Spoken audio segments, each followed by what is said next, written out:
Hello friends, welcome to இது நம்ம வீட்டு நலபாகம். இன்றைக்கி நம்ம நான் ரெசிபி தான் பார்க்க போகிறோம். ஃபஸ்ட்டு ஈஸ்ட்டை நல்லா ஆக்டிவேட் ஆகி இருக்குது. அதை எப்படி ஆக்டிவேட் ஆக வைக்கிறதுன்னு நான் பின்னாடி சொல்கிறேன். தக்காளி வெங்காயம்லாம் குருமாவுக்கு நம்ம நல்லா குட்டி குட்டியாக சாப் பண்ணி வச்சாச்சு.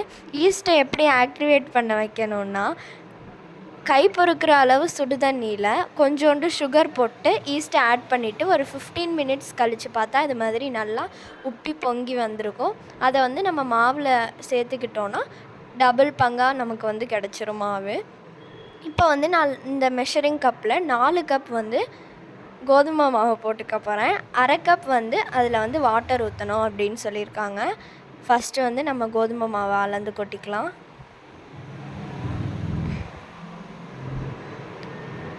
எல்லா கடையிலையுமே நான் ரெசிபிக்கு மைதா போட்டு தான் சேர்ப்பாங்க, ஆட் பண்ணுவாங்க. நம்ம இன்றைக்கி ஹெல்த்தியாக கோதுமை மாவுலேயே பண்ணிகிட்ருக்கோம். 1 கப் நான் அளந்து இப்போ கொட்ட போகிறேன்.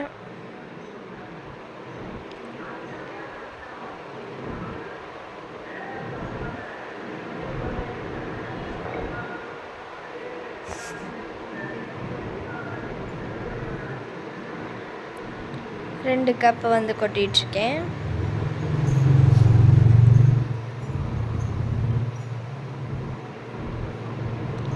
மூணாவது கப் கூட இப்போ கொட்ட போகிறேன்.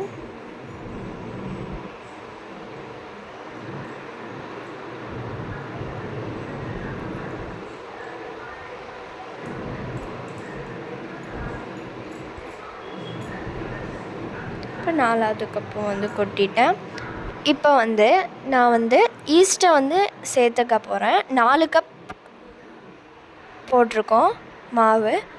நீங்கள் உங்களுக்கு தேவையான அளவு போட்டுக்கலாம். ஈஸ்ட்டு எவ்வளோ வேணாலும் போட்டுக்கலாம். ஈஸ்ட்டை நல்லா ஆட் பண்ணியாச்சு. ஆட் பண்ண பிறகு நல்லா நம்ம பிசைஞ்சுக்கலாம்.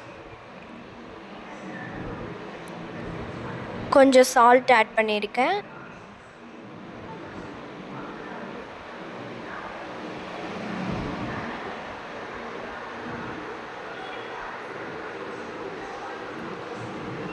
நெக்ஸ்ட் அதில் அரை கப் வாட்டர் ஊற்ற சொல்லியிருக்காங்கன்னா அதே மாதிரி அரை கப் மில்க் நான் ஊற்றிக்கிறேன். காய்ச்சின பால் தான் நம்ம ஊற்றணும்.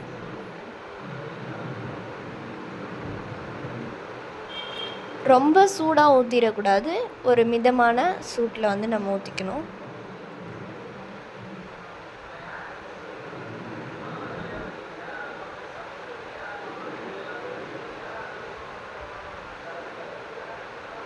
இப்போ நம்ம பெரிய ஸ்டார்ட் பண்ணியாச்சு.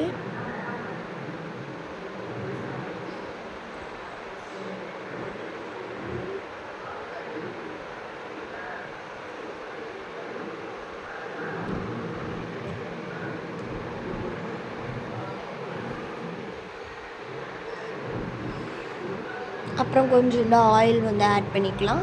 நீங்கள் உங்களுக்கு கையில் ஒட்டாமல் இருக்கும் ஆயில் ஆட் பண்ணிக்கிட்டிங்கன்னா.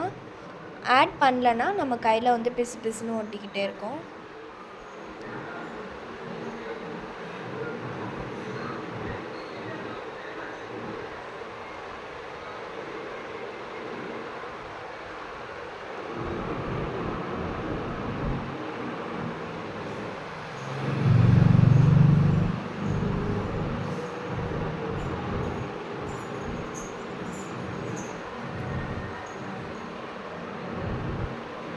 இப்போ நம்ம நல்லா பிசைஞ்சு வச்சாச்சு மாவை. ஒரு ஈர துணியை எடுத்து நம்ம இதில் மூடி வச்சிடணும். மூடி வச்சிட்டோன்னா ஒரு அரை மணி நேரம் கழித்து நம்ம பார்த்தா நல்லா டபுள் ஆகி வந்திருக்கும். இப்போ நான் அரை மணி நேரம் கழித்து வந்தேன். பாருங்கள் எப்படி இருக்குன்னு. நல்லா புசு புசுன்னு வந்திருக்கு பாருங்களேன். நல்லா நான் புசு புசுன்னு அமுக்கி பார்க்குறேன். நல்லாயிருக்கு.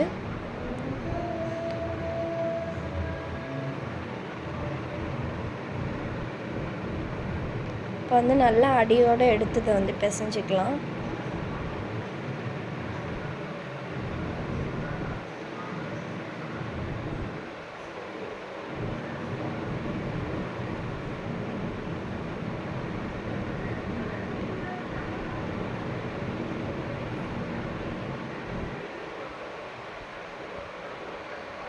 நம்ம வந்து நல்லா அதை ரவுண்டாக உருட்டியாச்சு. இப்போ வந்து நம்ம தேய்க்க போகிறோம். நான்க்கு வந்து இந்த நீங்கள் எந்த ஷேப்பில் வேணாலும் தேய்ச்சிக்கலாம்.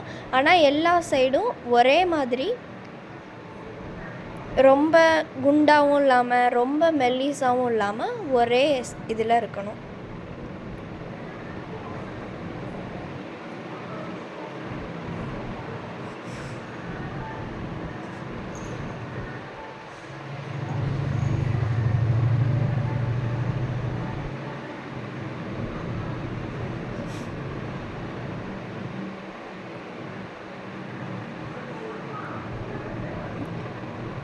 நம்ம வந்து இன்றைக்கி பண்ண போகிறது கார்லிக் நான் தான் நம்ம பண்ணுறோம்.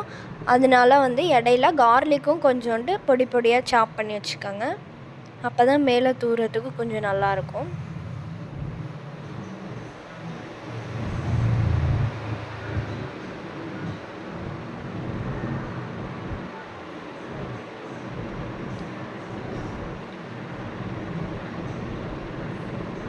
நான் வந்து இப்போ கார்லிக்கை வந்து தூவ ஆரம்பிச்சிட்டேன்.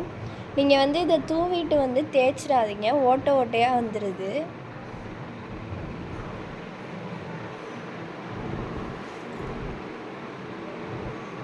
சரி பண்ணிகிட்ருக்கேன்.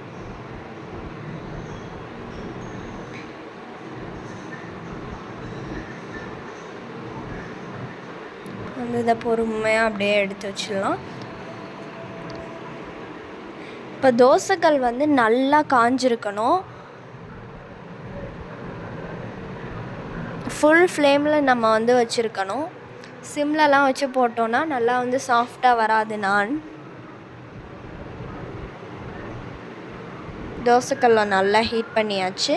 இப்போ வந்து இந்த நானோட எந்த சைடு வந்து நம்ம அடுப்பில் தோசைக்கல்லில் போட போகிறோமோ அந்த சைடு ஒரு துணியை வச்சு தண்ணியில் நனைச்சி டிப் பண்ணி அந்த சைடு வந்து தண்ணியால் நல்லா தொடச்சிடணும். தொடச்சிட்டு நம்ம வந்து போட்டோன்னா கொஞ்சம் நல்லா சாஃப்டாக கிறிஸ்பியாக வரும்.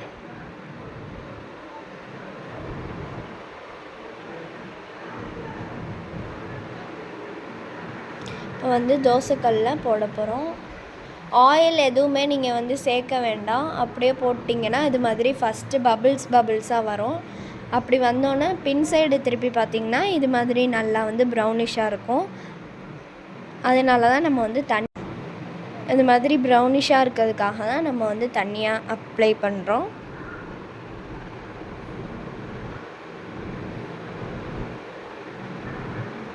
அப்புறம் கொஞ்சம் மொசரல்லா சீஸ் வந்து நான் ஆட் பண்ணிக்கிறேன்.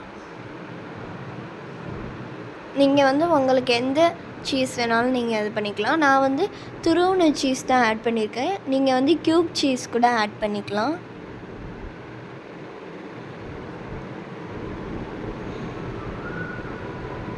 அப்படியே எடுத்து வச்சாச்சு. அழகாக இருக்குது பாருங்கள். நம்மளோட கார்லிக் சீஸ் நான் வந்து ரெடி ஆகிடுச்சு.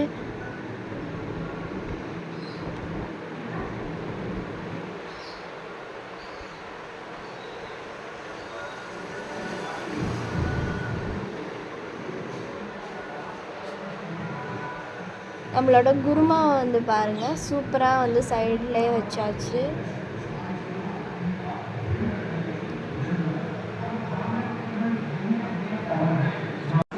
குருமா வந்து சூப்பராகவே நல்லாவே ரெடி ஆகிடுச்சு. இதுக்கு வந்து எப்போவும் சப்பாத்திக்கு வைக்கிற குருமா தான் நாங்கள் வச்சுருந்தோம். நீங்கள் வேணும்னா வேறு வச்சுக்கலாம்.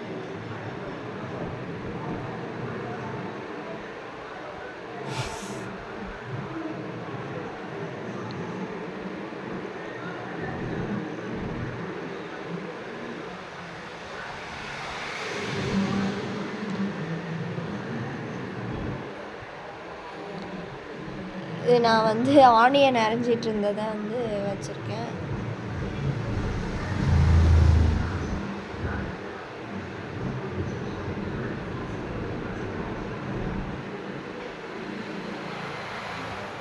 நான் வந்து முன்னாடியே அதெல்லாம் வந்து சாப் பண்ணி வச்சுட்டேன். இப்போ தான் அதை வந்து ஆட் பண்ணியிருக்கேன்.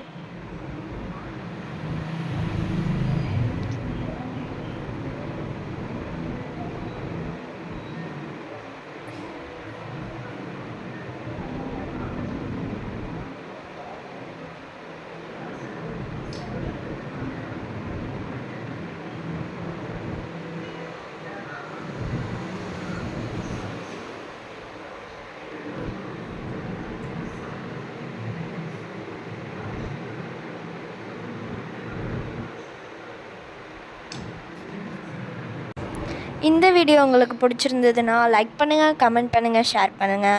ஃபேஸ்புக், இன்ஸ்டாகிராம், வாட்ஸ்அப்னு எல்லாருக்கும் ஷேர் பண்ணி விடுங்க. தேங்க்யூ. பாய் பாய். நாங்கள் அடுத்த வீடியோவிலேருந்து ப்ளூப்பர்ஸ் போட ஆரம்பிக்கிறோம்.